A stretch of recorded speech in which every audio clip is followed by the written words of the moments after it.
I am Dr. Sanjay Kalra, and I currently serve as the President of the Endocrine Society of India.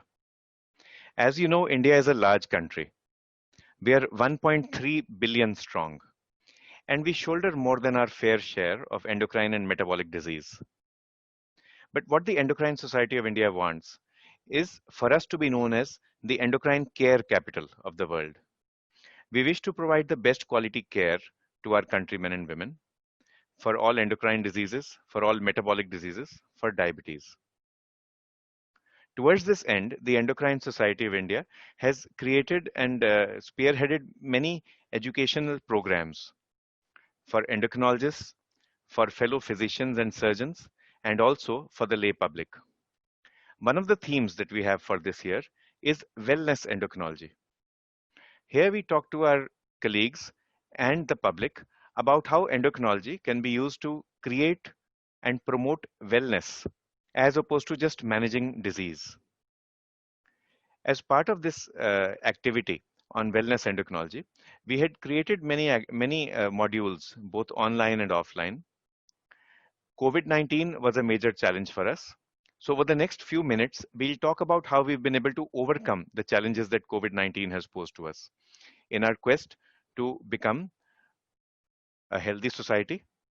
And like our vision states for this year, the Endocrine Society of India wants to be known as the most vibrant and the happiest endocrine society in the world. The COVID-19 pandemic has hit every country of the world, but India has been hit especially hard. We are right now number 3 in the list of countries as far as the number of people affected with COVID-19 is concerned.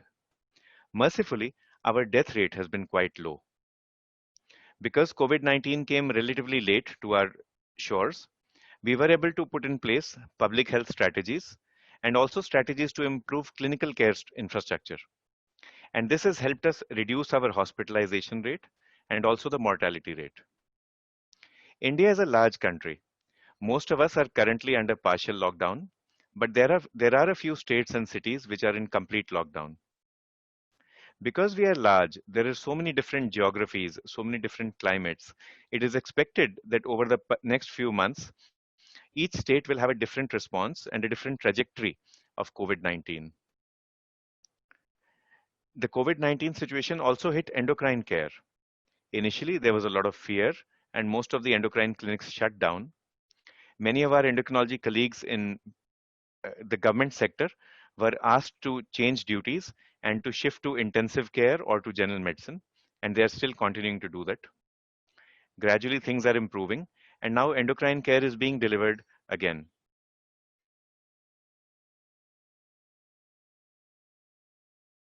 There is an Indian saying, uh, the wise build bridges and the fools build dams.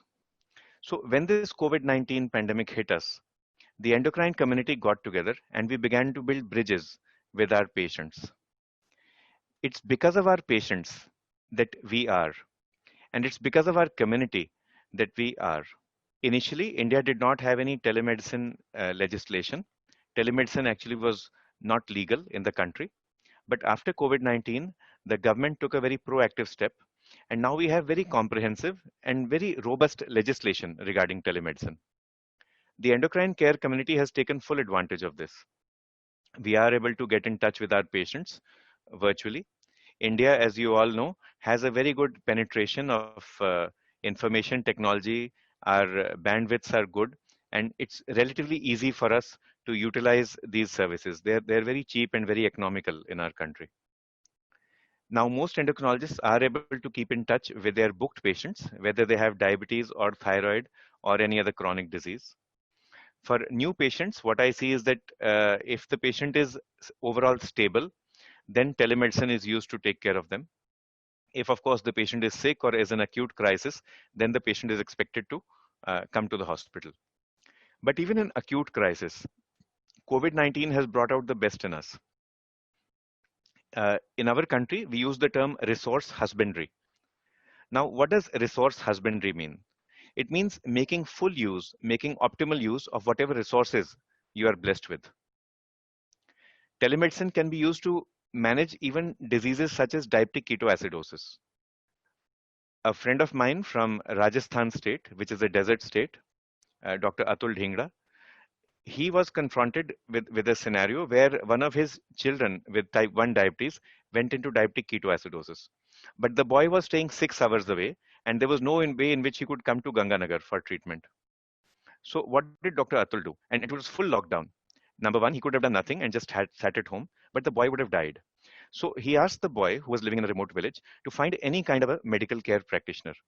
The family was able to reach a physician assistant, and on telephone, uh, Dr. Atul was able to prescribe intramuscular insulin every 4 hours. He was able to monitor with the help of a few blood glucose and many urine sugar estimations, and the boy came out of acidosis. It is stories like this, true stories like this, which are very heartwarming, which tell us that number one, the human race is resilient. We will come out of it. And number two, if we use whatever technology is available to us, telemedicine, for example, in this case, and also using insulin in an intramuscular manner instead of the classical intravenous that you would use in DKA. If we do all this, we will come out of the COVID-19 pandemic.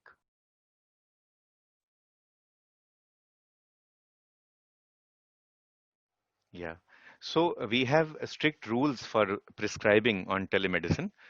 You have to keep a copy of the prescription. You can give a scanned photograph to your patient, but you have to keep a copy with yourself as well. Eh, In some places, the patient also signs a consent saying that she or he has consented to being treated by telemedicine. In other places, it is assumed by default that if the person is contacting you, then the consent is understood. It's taken for granted. For booked patients, patients in whom only a dose titration is required, the titration may be for insulin, it may be for L-thyroxine. In such cases, I've seen many doctors are able to manage on WhatsApp as well. So they will not generate a new prescription for a change in dose of thyroxine. They'll just continue prescribing it on either on WhatsApp or on whatever telemedicine portal they are using.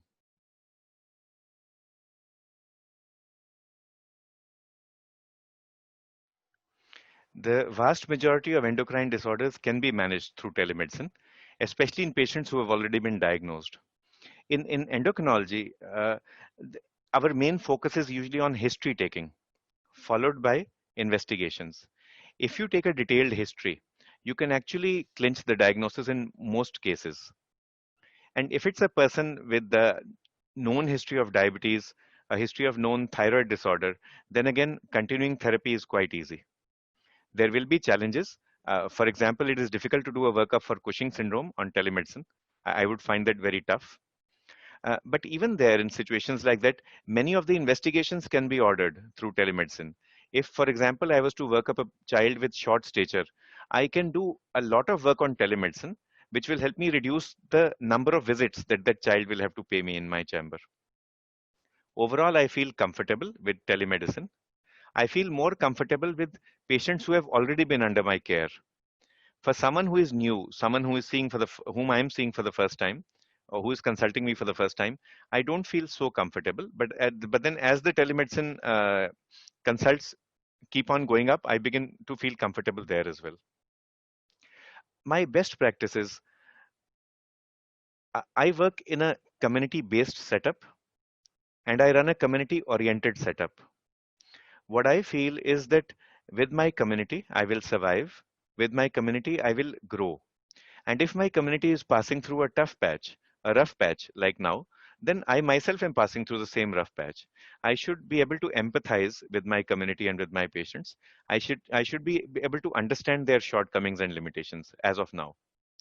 There is a lot of issue regarding financial health as well. This is not shared very vocally across the world, but in pay from pocket countries like India, pay from pocket markets, financial health is a major issue to think of. So, like I said, we've been practicing resource husbandry. That I think would be the best practice I would like to share with the rest of the world. The correct English word for this is parsimony, therapeutic parsimony, investigative parsimony. Prescribe only those investigations and only those treatments which will actually have an impact on the patient. Try to minimize the cost. while trying to ensure optimal outcomes. If we are able to internalize these two aspects, number one, empathy with the community and the patient, number two, the concept of investigative and therapeutic parsimony, I'm sure the world will become a happier and a healthier place to live in.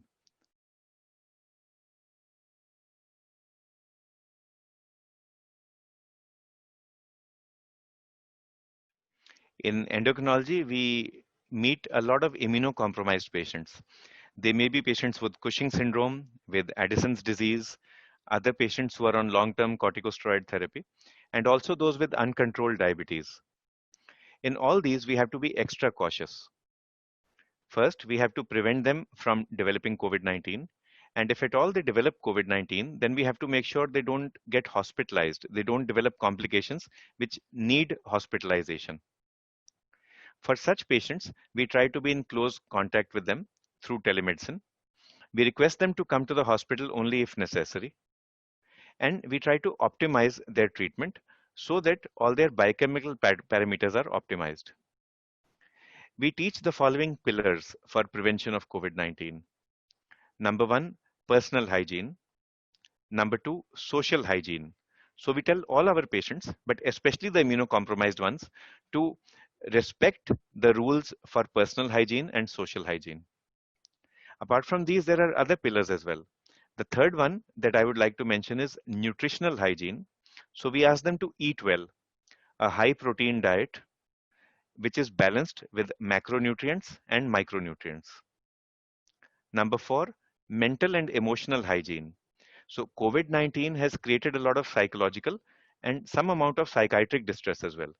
So we tell our patients to try and remain happy, at ease, to learn how to cope with the current situation.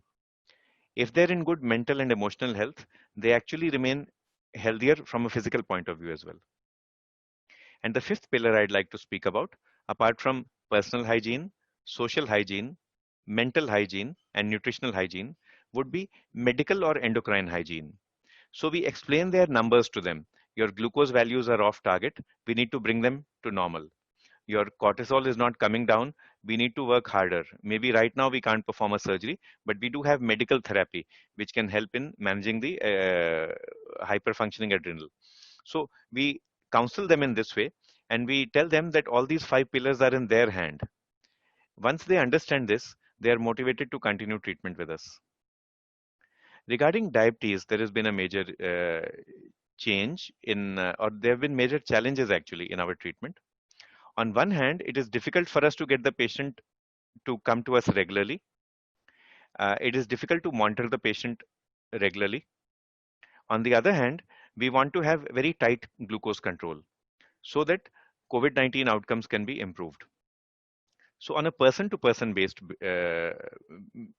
basis, if the patient is asymptomatic or is at high risk of developing COVID-19, we continue whatever therapy is going on. We intensify treatment if required. If the patient has developed symptoms and needs to go to hospital, then we encourage the use of insulin. And if the patient has to be admitted to ICU, then the only treatment that is possible is intravenous insulin. Now, this is fine in the ideal world, but like I said, for example, in lockdown, we had patients who could not be managed with intravenous insulin because they couldn't reach the ICU. In such cases, we have tried intramuscular insulin. In India, hydroxychloroquine is also approved for the treatment of type 2 diabetes. This is not a recent development. It has been in use for the past few years. But we do not encourage hydroxychloroquine for the treatment of hyperglycemia per se. Hydroxychloroquine can be used for the prevention or the management of uh, mild COVID-19. That is a separate matter, but we do not promote the use of HCQS as an anti-hyperglycemic agent in current times. We prescribe more effective and safer glucose lowering therapies, both oral and injectable, to our patients.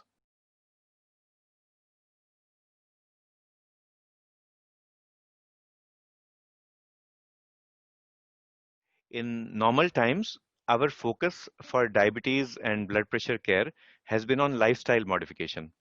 Lifestyle modification means a healthy diet, a healthy exercise and physical activity pattern, and stress management.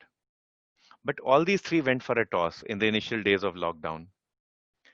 There was no scope to exercise, fresh foods were not available in many places, and stress, of course, went through the roof because of COVID-19 and its associated fears.